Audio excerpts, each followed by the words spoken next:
Assalomu alaykum. O'tlarni ko'kka chiqarish boshlandi. Hozirda ko'kka chiqarish boshlanishi bilan xatolar ham boshlandi. Xudoga shukr.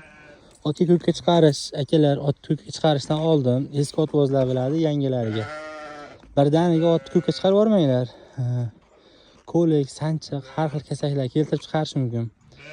Iloji bo'lsa, o'sha qonunni quruq bedaga to'ydirib, ana undan keyin 1 soat qoqib, shunaqa qilib bir hafta davomida o'rgatadigan bo'lsalar, ot yaxshi yeydi. Undan keyin bir hafta ko'k o'tgandan keyin o'z-o'zidan ichkarida mikroflora o'zgaradi. Buni hisobiga o'tlarimizda ichki-tashqi zaharlanish holati kuzatilishni boshlaydi. Mana shu holatni oldini olish uchun qon tomiridan reservlar quyasizlar.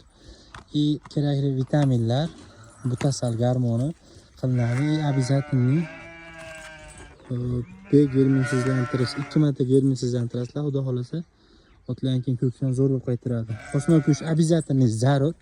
Chunki ko'kka chiqqan otda o'sha oziq almashganning hisobiga ichkarida zaharlanish bo'lib, ot xomish bo'lib, kerakli darajada yeyolmay qoladi.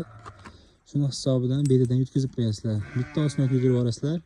Ot holatiga qarab 3 litr, 4 litr, 5, 10 litrgacha reservlar kuyib yuborsalar, xudo xolasa ko'kdan o'ta zo'r bo'lib qaytadi. Video manfaatli bo'lishi uchun yaqinlarga jo'natib qo'ying. To'liqroq video qilib berishga harakat qilamiz YouTube'da.